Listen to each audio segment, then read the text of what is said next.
जी नवनीत जी प्रारंभ कीजिए। बहुत बहुत धन्यवाद अध्यक्ष महोदय। लेबर मिनिस्ट्री को ये पता है, हमारे मंत्री महोदय को, EPS 95 पेंशनरों के बारे में बहुत सालों से मुझे लगता है ये पेंशनर धारक जो हैं वो कोर्ट में भी लड़ाई कर रहे हैं, आपको भी मिलके आपसे भी लड़ाई कर रहे हैं, बहुत सारे आंदोलन भी उन्होंने किए हैं जिसमें बहुत सारे डिपार्टमेंट्स में वो मजदूर काम कर चुके हैं। PSU कंपनीज हो गई, प्राइवेट कंपनीज हो गई, मंडियों में काम करने वाले कामगार हो गए, स्टेट ट्रांसपोर्टेशन में काम करने वाले कामगार हैं। ऐसे बहुत सारे वर्कर हैं जिनकी पेंशन के लिए वो लेबर मिनिस्ट्री से बहुत सालों से बातचीत कर रहे हैं, अपने मुद्दे रख रहे हैं, अपने प्रॉब्लम्स रख रहे हैं। कोई 60 इयर्स हो गया है, कोई 65 हो गया है, कई लाख तो उसमें से जिनका निधन भी हो गया है। ऐसे लोगों ने अपनी अपनी प्रॉब्लम्स बहुत बार इनके पास रखी हुई है, वो सिर्फ अपना हक मांग रहे हैं। आज हम लेबर मिनिस्ट्री के द्वारा कामगारों के लिए बहुत अच्छा बिल लाए हैं। इस बिल को हम सपोर्ट भी करते हैं और सपोर्ट करना भी चाहिए, क्योंकि मजदूरों के वजह से आज देश में जितने भी बड़ी कंपनियां, जितने भी मजदूर काम कर रहे हैं, शायद उनके वजह से बड़े बड़े उद्योग आज मजबूत हो सके हैं। तो इसलिए ये ऐसे बिल लाना बहुत जरूरी है और इनके लिए फैसिलिटीज जो ला रहे हैं, मेडिकल फैसिलिटीज हो, इनके सिक्योरिटी की फैसिलिटीज हो, इनके जो भी केस कोर्ट में चलते हैं या फिर डिस्ट्रिक्ट लेवल पे केस चलते हैं, उसके लिए ये केस ऐसे बिल लाना बहुत जरूरी है। और मैं आपसे विनती करूंगी अध्यक्ष महोदय, आपके माध्यम से मंत्री महोदय को, जिन पेंशनरों को महीने के 100 से लेके 500 रुपए पेंशन मिलती है, मुझे आप बताइए कि 500 रुपए में, 100 रुपए में, 200 रुपए में, 350 रुपए में उनके दोनों बुजुर्गों का क्या गुजारा हो सकता है?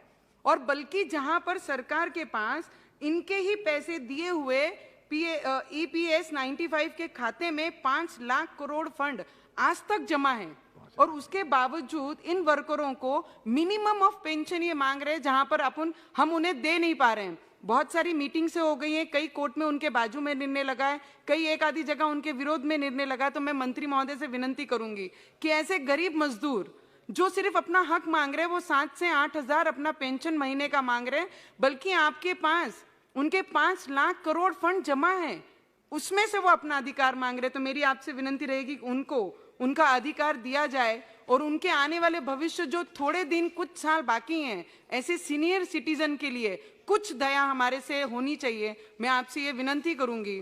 और अध्यक्ष महोदय, बहुत इंपॉर्टेंट मुद्दा है, और भारतीय एकजुट कामगार संगठन का भी जीवीके कंपनी के द्वारा जिन्होंने काम किया, उनके बहुत सारे रकम ये कंपनी में बकाया है। और ऐसे कामगार हैं जिनको अपने स्कूल के बच्चों का भी कोई भी फीस भरने के लिए पैसे नहीं है, अपना जीवन रोजाना करने के लिए भी पैसे नहीं है। और ऐसे कामगारों के लिए एक और विनती आपके माध्यम से PM साहब को करूंगी, जितने भी लेबर हमारे इस देश में रहते हैं, उन्हें हर लेबर को ये प्राइम मिनिस्टर आवास योजना जो है घरकुल की, घर की, उन्हें इसमें ऐड करके हर लेबर को उन्हें घर दिया जाए, घर प्रोवाइड किया जाए, इतनी आपसे विनती है। और एक, जब ऑनर और कंपनी में काम करने वाले लेबरों की जब लड़ाई होती है या यूनियन कोई डिमांड करती है, लेबर कुछ डिमांड करती है, जब वो कोर्ट में जाते हैं, कोर्ट में जाने के बाद वो लेबर को वो कंपनी उस वक्त से उनकी सैलरी देना बंद कर देती है।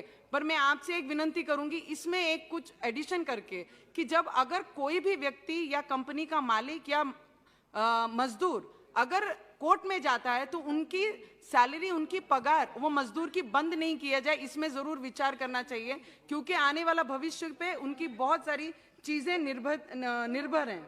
और जब लेबर एक आधी कंपनी में 15 से 20 साल काम करता है, वो अपना पूरा भविष्य, अपनी पूरी जवानी, अपनी पूरी मेहनत, पूरा खून वो कंपनी को बड़ा करने में लगा देता है। तो मेरी आपसे विनती रहेगी, जो मजदूरी कर रहा है, उनके बच्चे जिनका भविष्य उस कंपनी पे, उस पगार पे निर्भर है, ऐसे गरीब मजदूरों के बच्चों के लिए वो कंपनियां उनको स्कॉलरशिप दी जाए, ना कि लेबर का बच्चा सिर्फ लेबर ही बने, मजदूर का बच्चा मजदूर बने, वो डॉक्टर बने।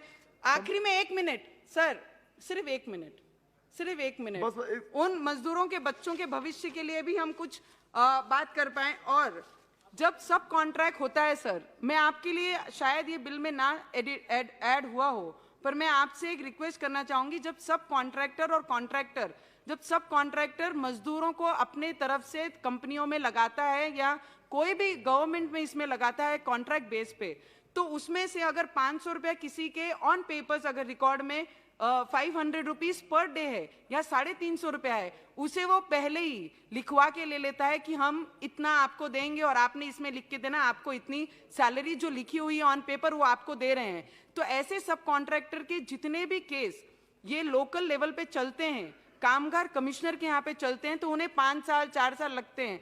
उसमें हमने कुछ तो लाना चाहिए कि उसका एक टाइम श्री लिमिट फिक्स होना हनुमान चाहिए बेनीवाल जी। कि उस पे काम हो। सर एक आदिवासी क्षेत्र का है सर।